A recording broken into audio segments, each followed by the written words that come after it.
Бескрайние степи и ни одной живой души. Так сегодня выглядит место, где родился известный крымско-татарский политик и общественный деятель Номан Челебиджихан. Раньше село называлось Буюк-Сонак.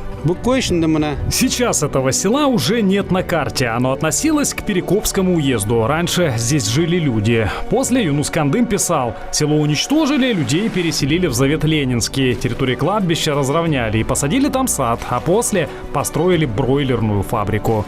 Отец политического лидера Ибраим Челеби был местным имамом. Начальное образование Номан Челебиджихан получил в сельской школе. В 1912 году с отличием окончив Стамбульский университет, он вернулся в Крым. В марте 1917 года прошел первый Всекрымский мусульманский съезд, на котором был учрежден Временный Крымско-мусульманский исполнительный комитет. Его председателем был избран Номан Челебиджихан. Одновременно он стал и первым муфтием Крыма. У него не было своих детей. Он всегда думал о своем народе и прилагал все усилия для создания крымской государственности, но, к сожалению, не добился своей цели. Его последователи хотели довести дело до конца, но не вышло. Наш народ очень сильный, терпеливый и умный. И я думаю, что такие люди, как Челебиджихан, у нас еще будут. Номан Челебиджихан выступал за равноправие всех народов, живущих на полуострове. Он был человеком чести и слова. Внедрял множество демократических реформ, признание равенства мужчин и женщин, основание двухязычных газет, народное образование.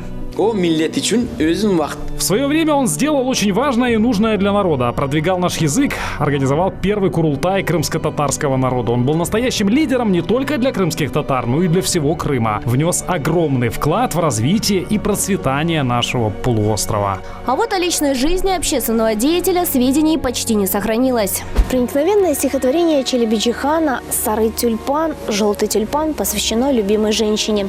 По предположениям исследователей, оно было написано в 1912 или 1913 году. На этот период приходится бракосочетание поэта с единственной дочерью патриарского богача Сиит Абди.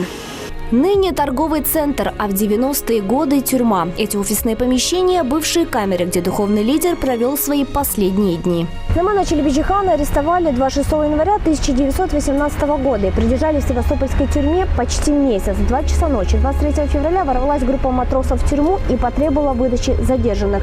В первой пятерке был и Номан Челебиджихан. Сегодня о трагедии напоминает мемориальная доска. Ежегодно 23 февраля возле нее собираются все неравнодушные к его судьбе. Памятная доска была установлена в 2002 году при поддержке общественности Севастопольского региона и при непосредственном участии регионального центра крымско-татарской культуры. Автором этой доски выступил Айдер Алиев, художник известный наш. Мы гордимся, что вот его работы тоже в нашем городе представлены. Жизнь духовного лидера оборвалась в 33 года, но память о его подвигах и достижениях бессмертна. Севиля Меметова, Мединия Аметова и Арсен Фукала. Телеканал Миллет.